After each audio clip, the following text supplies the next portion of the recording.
Hello दोस्तों, आज हम देखने वाले बीज क्या होता है, बीज की संरचना क्या होती है और बीज का अंकुरण कैसे होता है। अगर हमारे चैनल को लाइक और सब्सक्राइब नहीं किए हैं तो लाइक और सब्सक्राइब कर लें। अब देखते हैं बीज। बीज क्या होता है। अनावर्तीय बीजी पौधों में बीज फल के अंदर वाली वह विशेष रचना होती है जो बीजांड के निषेचन के बाद प्रवर्धित होता है। जो बीज होता है फल के अंदर की विशेष रचना होती है। जो फल के अंदर का भाग होता है वही बीज होता है। ये बीजांड के निषेचन के बाद जो बीजांड होते हैं उसके निषेचन के बाद ये प्रवर्धित होता है। अनावर्तीय बीज क्या होता है। अनावर्तीय जो बीज होता है जिसका लाइफ साइकिल मतलब निरंतर बढ़ता रहता है। जो मतलब एक पौधा का जन्म दिया उससे वो जो बीज सीड निकला उससे अगला पौधा का जन्म दिया, जो उससे सीड निकला उससे अगला पौधा का सीड जन्म दिया। ऐसी होती है मतलब आवृत्ति बीजी पौधा। चलिए आगे देखते हैं। अब देखते हैं टाइप ऑफ सीड। सीड कितने प्रकार का होता है। सीड दो प्रकार का होता है। एक बीजपत्रीय सीड होता है, एक होता है द्विबीजपत्रीय सीड। मोनोकार्टिलिज्म, डाइकोटिलिज्म। जो एक बीजपत्री होता है इसमें एक बीजपत्र पाया जाता है, जैसे एक दाना पाया जाता है। और जो ये द्विबीजपत्री होता है उसमें दो भाग पाया जाता है, दो दाना इसमें पाया जाता है। जो एक बीजपत्री होता है इनके बीच में भ्रूण एक बीजपत्र का बना होता है। जो भ्रूण होता है वो एक बीजपत्र का बना होता है। और जो द्विबीजपत्री होता है उसमें दो बीजपत्र का बना होता है। अब एक बीजपत्री में आ जाएगा गेहूँ आ जाएगा, चावल आ जाएगा, मक्का आ जाएगा। जो दो बीजपत्री उसमें चना आ जाएगा, मटर आ जाएगा, सेम आ जाएगा। सीड को नॉर्मल तरफ से देखेंगे तो दो भाग में दिखाया जाएगा, टेस्टा और टिग्मा। ये टेस्टा और टिग्मा का आगे हम विस्तार से बात करेंगे। चलिए और आगे बढ़ते हैं। ये जो डाइकोटिलिज्म होता है वो भी दो प्रकार का होता है, ब्रूडपोषीय इंडोस्पर्मिक और ब्रूडपोषीय नॉन इंडोस्पर्मिक। जो इंडोस्पर्मिक होता है उसमें ये एग्जाम्पल हो जाएगा चना हो जाएगा, मटर हो जाएगा, सेम हो जाएगा। जिसमें ब्रूड पाया जाता है उसे ब्रूडपोषी कहते हैं।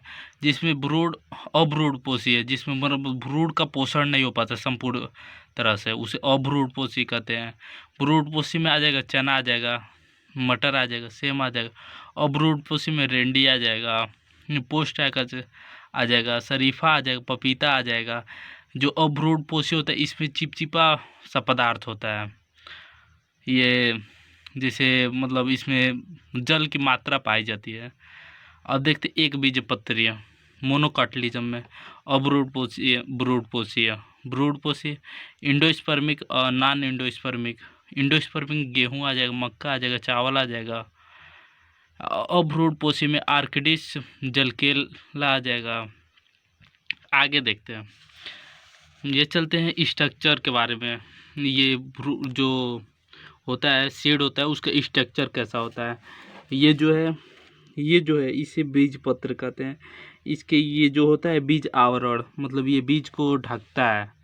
इसमें मतलब कोई बाहरी पदार्थ नहीं जाता है, इससे ये कठोर भाग होता है। ये बीज को मतलब सुरक्षा प्रदान करता है। ये जो बीच में होता है उसे भ्रूण कहते हैं। यह प्रांकुर होता है। प्रांकुर और आगे मतलब बताएंगे आपको प्रांकुर क्या होता है, मूलांकुर क्या होता है।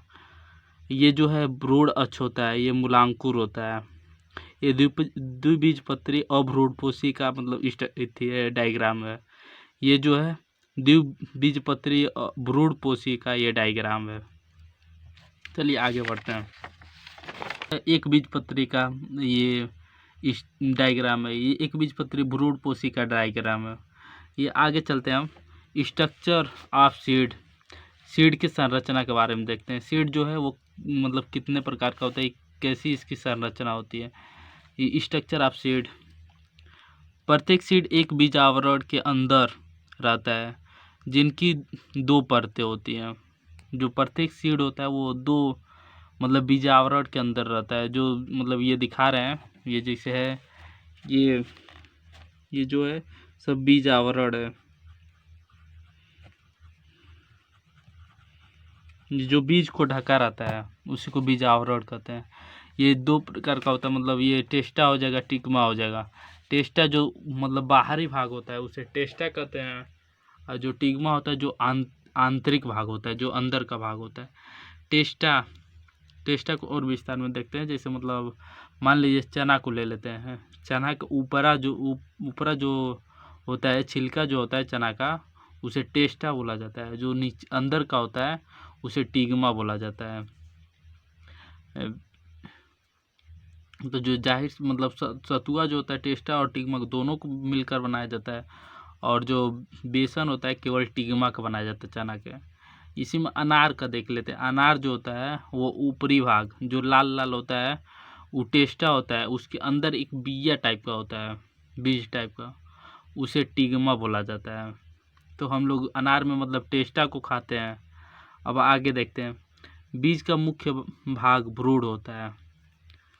मतलब बीज का मेन पार्ट होता है उसे वो भ्रूण होता है। मतलब उसी से दूसरा पौधा जर्मिनेट करेगा, इसलिए इसको मुख्य पार्ट बताया जाता है।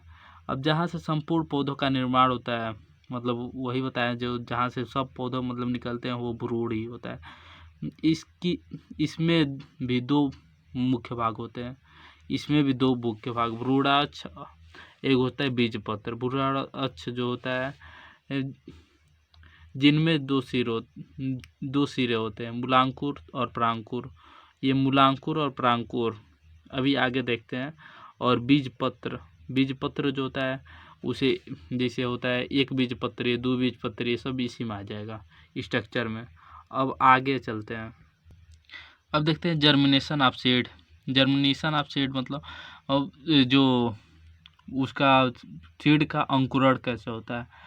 नए पौधों का जन्म करना मतलब जन्म देना ही जर्मिनेशन कहलाता है। जो नया पौधा का जन्म होता है उसी को जर्मिनेशन कहा जाता है। ये भी दो प्रकार का होता है, इपिगियल, हाइपोगियल। इपिगियल मतलब भूपरिक परत, भूमुपरिक परत, और अर्धोभूमिक, भूमियुपरिक परत। अब देखते हैं बीज पत्रधार।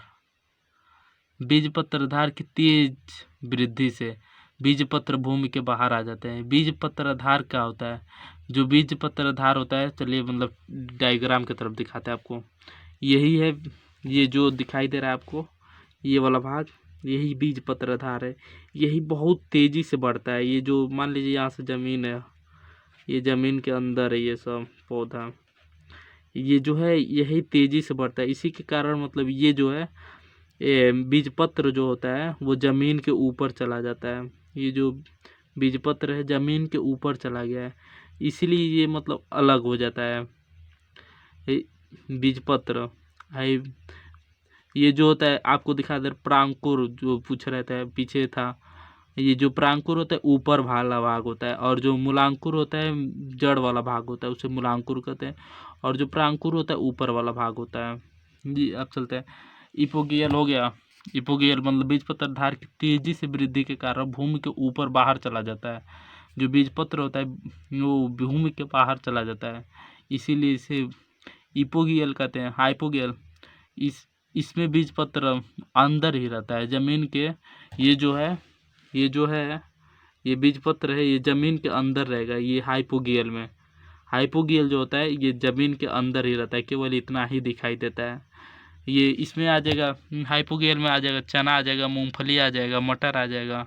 इपोगियल में इमली आ जाएगा, कपास आ जाएगा, खीर आ जाएगा। ये जो आप लोग देखे हैं जैसे कि मतलब ये पीछे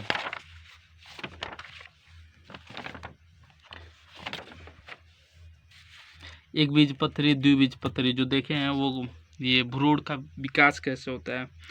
ये जैसे ये जो भ्रूण का विकास होता है ये पानी के संपर्क में आता है। जैसे गेहूँ हो गया, ये मटर हो गया, इसको मतलब पानी से भिगोया क्यों जाता है ये पता है आप लोग को? इसमें एंजाइम होते हैं सब। जो एंजाइम हार्मोन्स होता है वो अपना क्रिया करने लगता है अंदर, इसलिए वो पानी से भिगोया जाता है, और वो निष्क्रिय होता है। अगर वो पानी से भिगोया ना रहेगा, जो सूखा रहता है वो निष्क्रिय हो जाता है।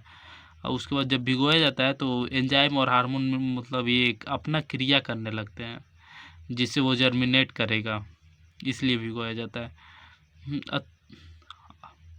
अगर वीडियो अच्छा लगा हो तो लाइक करें।